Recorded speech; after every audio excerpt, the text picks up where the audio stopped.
All right, welcome everyone. If you're joining us live or if you're joining us on the recording of this, I'd like to welcome you to another part of our series in the IMS Showcase. This webinar will be about CultureGrams and Overdrive, two resources that we provide as part of our IMS here at IU13. Both of them are great primary resources that have their individual purposes, but also have a rich, diverse collection of primary sources that can be great for research projects of any ages. So to introduce myself, my name is Tim Leister. I'm an instructional technology specialist here at IU13. I have over 24 years of educational experience. Prior to being at IU13, I was a science teacher at Garden Spot High School for 10 years. And then I was the instructional technology coach and coordinator there for the last 13 years before coming to IU13. So as a classroom teacher, always looking for great primary sources to go along with research projects. And when our students are doing research, sometimes it's easier to send them to some of our databases and ebook collections as opposed to just sending them out to Google. So we're going to focus first on CultureGrams. So CultureGrams is, again, part of our IMS, and it really is a leading reference resource for reliable and consolidated cultural information on the countries around the world. So I put the word consolidated in there to their description that goes along with that cultural information. But what I like about it is it really does consolidate everything into a nice, easy format. Very often we have teachers doing research projects on different countries or different states. And we like to teach them to be able to research the World Wide Web, but sometimes using CultureGrams can be a better way to consolidate that research so students and teachers have a one-stop shop for this information. So part of CultureGrams is the really 4 different parts to it. You will see the World Edition, which are the primary sources for over 200 countries. That includes languages, personal appearances, greetings, those types of things. That World Edition is then kind of pared down a little bit to focus more for the primary and middle school age groups in the Kids Edition. So you're going to find a lot of the same content within both of those, but depending upon the grade levels that you're working with, the Kids Edition might be more useful than the World Edition just because of the language and the format that it presents. And then along with that, we have the United States and the Canadian provinces editions as well, where you can search the history and culture of our US states, as well as the 13 provinces of Canada. So within CultureGrams, I'll just put in here that we do have, this is about a 4-minute overview. So if you're looking to share out what CultureGrams is and want to keep it nice and concise, this video here, which again, we'll make these slides available to you with the link.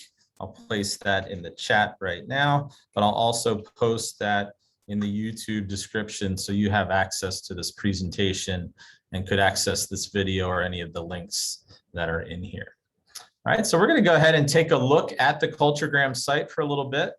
When going to online.culturegrams.com, you will see if your district or school has a subscription to it, you'll see the IMS IU13 logo in the bottom right-hand corner.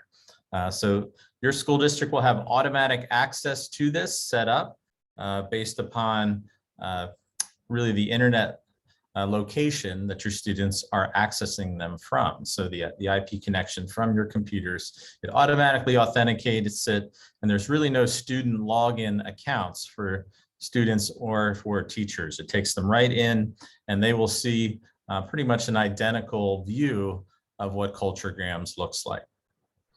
So you'll notice you can hit the Explore button and enter into any one of these. I'm just going to go ahead and start with the Kids Edition here. Click on the Explore button. You'll notice in the left-hand side, if they've added anything new, you'll see that it's located here. So you notice new to the Kids Edition are some new countries that they've added to the list. And very quickly, you'll be able to see here from the world where it has all the different continents that's interactive that you can click on them to start to break it down into a little bit smaller scale. You can also jump right to the country by clicking the drop-down menu here, or again, the individual region.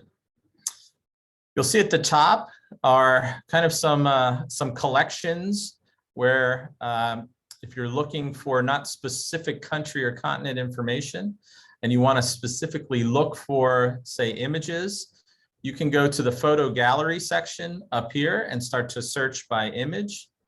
Or you can also look at the slideshows, which have the slideshows listed here by countries as well. So for example, if you're looking at the country of Uganda, you're doing an African country research project and you're looking at communications in Uganda, they have these slideshows already created where students can flip through to look at these individual images. So the slideshows are collections of the individual photos that you might see here. So if we notice, if I were to scroll down to the same country and look for Uganda, and look at the photo gallery in there, I'd be able to find individual photos. Now this actually took me to the Uganda page, which has a little bit more of the information broke out into it that contains a lot of this same information up here at the top. So the slideshows, videos, interviews, famous people's recipes, flags, and graph tables, all of that is contained within each of these individual pages on these different countries. So again, what I like about this is each page is structured pretty much identically, where you can find a quick little bullet list of some fun facts about that individual country.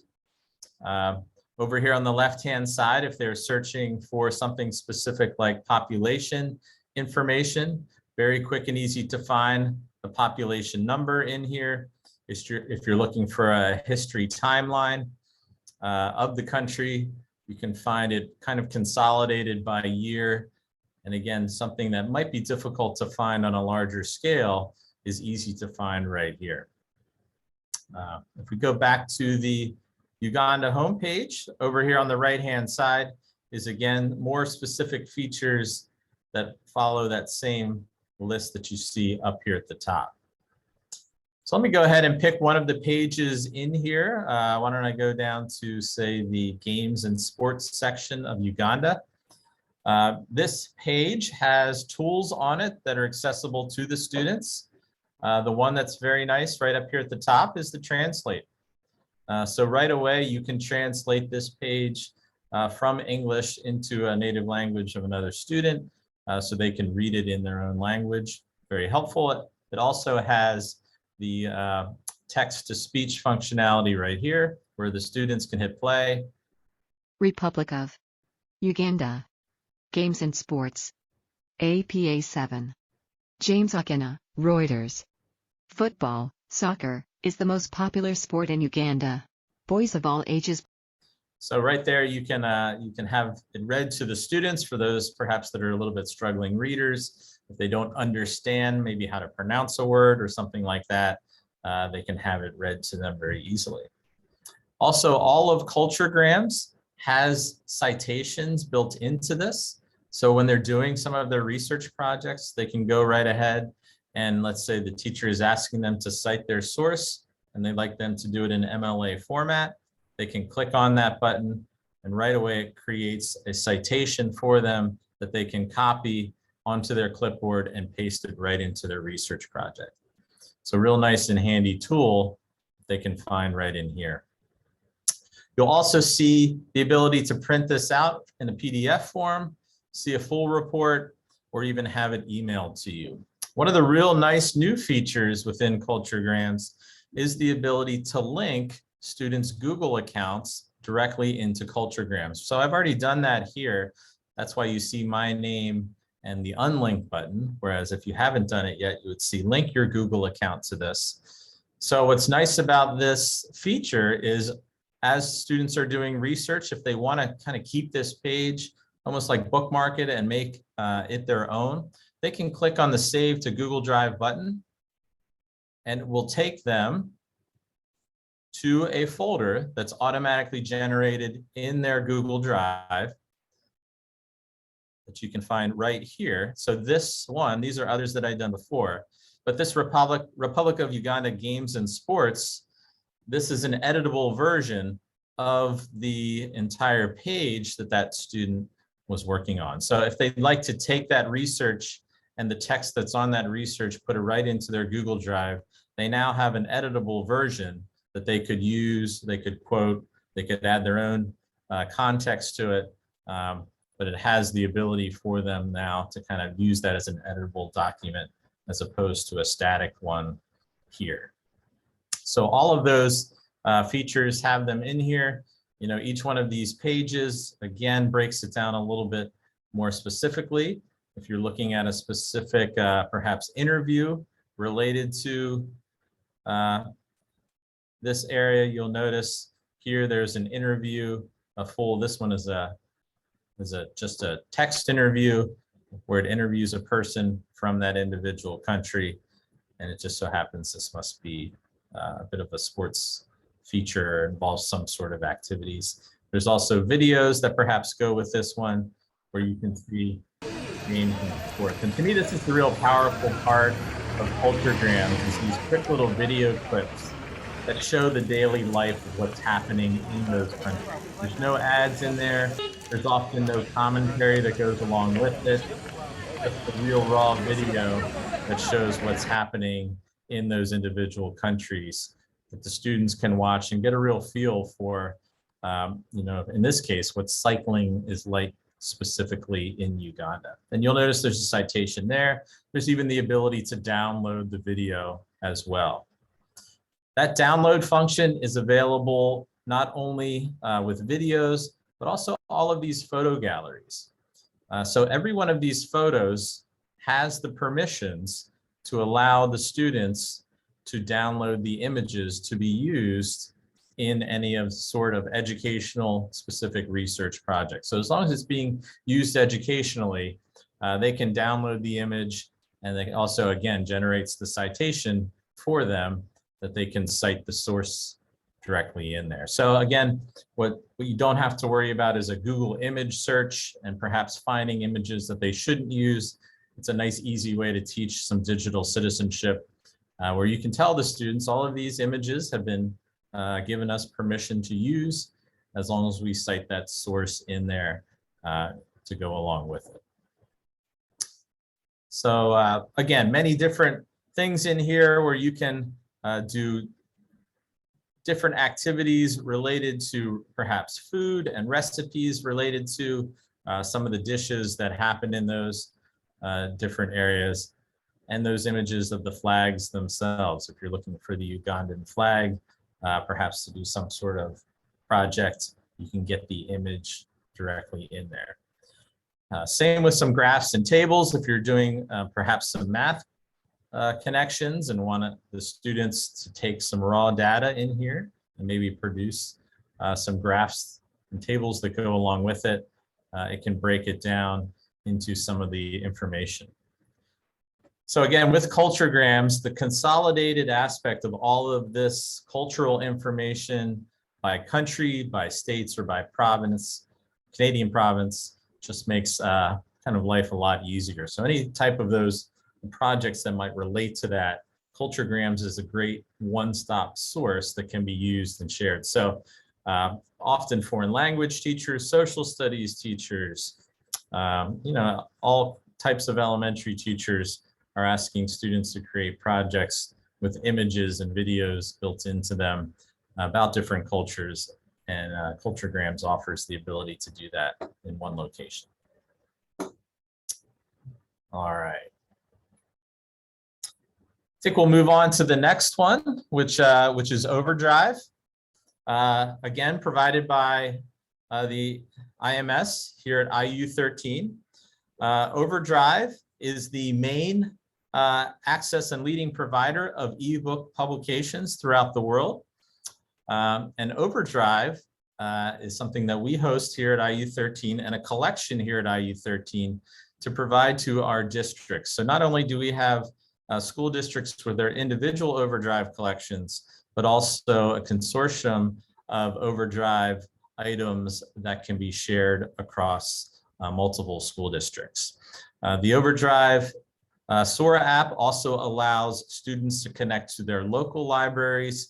So the collections that are in individual school libraries, it really just does expand the reach beyond that. So if you have individual titles in your library, some paper copies, and perhaps students are looking for a book, it just multiplies the resources that are available for your individual students.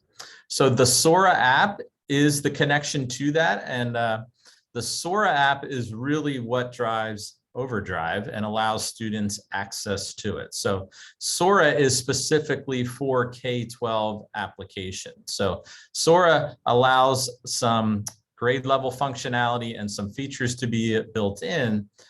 So we cater the content and the titles in Overdrive just to a K-12 audience. All right, let's watch a quick video here that gives a quick overview of Overdrive. With Overdrive Education, it's never been easier to get your K-12 students reading more. Overdrive offers millions of ebook, audiobook, and streaming video titles from thousands of publishers with flexible usage models for every budget. Students access your Overdrive digital collection with Sora, the student reading app. To take reading even further, students can use Sora to browse, search, and borrow titles from their local public library's digital collection. The books they want, the tools they need, the service you deserve. So again, not only does it provide multiple titles, but as we'll talk about in just a minute, provides them with multiple accessibility features in there as well that a paper textbook might not be able to provide. So just a quick overview as to how the titles are kind of delineated within inside of Overdrive. When setting up a school district's Overdrive accounts, it automatically defaults to 3 different grade levels, where K-5 is determined to be the juvenile users, grades 6 to 8 young adult users, and grades 9 through 12 would be the adult and the staff users. Each district has the ability to adjust this. So perhaps one district wants juvenile to be K through 6 or even K through 8. That functionality does apply. And the titles that are placed into these different categories, if a district felt that a title needed to be adjusted accordingly, it could do that. So the way it works is the juvenile access is only those juvenile books. So this graphic kind of gives a little bit of a view as to how it breaks down and restricts those individual reading levels. So the young adult access will provide the access to the young adult titles as well as the juvenile titles. And then the adult access has access to all 3 of those different reading levels. Okay, so let's go ahead and look at Sora. So the Sora app is just the link right here, soraapp.com. And when you go to this site, you'll notice it's going to ask you which school you are in. So you'll notice here, it already knows that I am an educator in the Lancaster-Lebanon IU13 school district. And it's going to ask me then to sign into my individual school, which I'm going to do by clicking on the Lancaster-Lebanon Intermediate Unit. And then I can sign in with the credentials that are set up at my individual school, and it takes me to my Sora homepage. So Sora is accessible both on a laptop computer, but also works very well on a mobile device as well, especially a tablet. So if you have tablets within your district, the Sora app will look very similar on a mobile device, just as it would on a laptop computer. So it brings me to my home page right here, where it has any titles that I've currently checked out or am reading. It'll also show any notes or highlights that I might have, and I'll show where those can come in just a minute. You'll notice the Explore button down here will allow you to explore the collections that are available to you. And again, this will look different depending upon the grade level of that individual student. And the search functionality will also be dependent upon the grade level of that individual student. And you'll see here again is the shelf. It's kind of my individual bookshelf that shows anything that I have out on loans, any books that I placed on holds that I'd like to have access to when they become available, because certain titles have limitations to how many books can be signed out at any one time. Some are unlimited, but some have certain restrictions based upon the publisher that only allows a certain number of ebooks to be checked out at any one individual time. And then my history can be found there. It also shows kind of a little bit of my achievements as I do some different things within inside of the Sora app. They do a little bit of badging to kind of encourage kids to continue to participate in here as well. So I'll notice also the top right-hand corner, for individual users, you will see some settings such as the default language, as well as the ability to change the font to help with some dyslexic students that might benefit from having dyslexic font turned on. And also, depending upon some visual impairments, perhaps high contrast mode would be beneficial as well. But let's go ahead and take a look at one of the books. I've gone ahead and checked out a classic here on Peter Pan, where I've checked it out and now I have the ability to view it. So you'll notice here I can go ahead and open the book. And as the book is being loaded, it will automatically take me back to the last place within the book that I left off. So right now I'm on page 9 and 10 of 38 pages that are in here. Okay, so that has gone ahead and synchronized my position. And you'll notice here, again, what makes an electronic book have features that a typical paperback or a hardback book wouldn't have is the ability to make some annotations and to change some of the viewing. So right now I have a 2-page view set up. I can change that to just a 1-page view as I go through the book. Might make it a little bit simpler to view. I can also get out of this mode, go back to the 2-page mode here. And I have the ability as well to zoom in to the text to make it a little bit larger for any student who has perhaps some visual issues. I can also change the font appearance. If the lighting looks better on a dark mode as opposed to a light mode, I can do that as well. Certain books have different designs and text scales as well that can be changed in here also. We can search the book for specific terms that we're looking for, but this nice feature up here in the top right-hand corner is this books and highlight feature, which is really nice. So as students are reading through the books, it adds the ability for them to take notes directly in the book or to bookmark individual pages. So if a student's going through the book and they notice perhaps a word that they want to make a note of, they can click on it. It takes a little bit of practice. Click and swipe to the right. Let's see if I can get it here. I'm going to get out of my tools. There we go. I'm going to click on this feature. Now if I click, let me see if I can get it. It's a little bit easier with a touch screen. There it goes. So I highlighted the word anymore. So as soon as I highlight it and move that, I have the ability to define the word right there. And I also, see if I can get it to come back. There we go. I can also highlight the text and make a note right on here. So what did the author mean about children? You know, whatever it might be, and then I can save that. So I can also create bookmarks within the title here. You'll notice that popping up here in the right-hand corner. So again, allows some functionality and allows students to annotate and post questions on there as they go throughout the book. And if I close out of the book, you'll again notice that when we look at the annotations and the notes and highlights that I made, let's see if I can bring that back. There we go.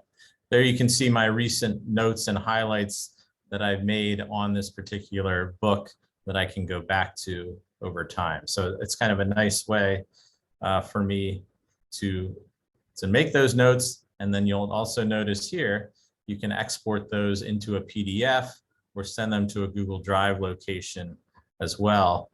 So as students take notes throughout the book, it can consolidate that into one page, which can be something that's submitted to the teacher or turned in as a little bit of proof that they actually went through the book and kind of made some annotations and notes throughout. So again, some of those features are nice that are part of a digital book that aren't available to paper books. And again, some of the collection titles that are in here have unlimited number of checkouts. So some of these titles could be made available to the entire class and wouldn't be restricted to just one. As you go in here, you're going to notice there's sometimes some books that are highlighted.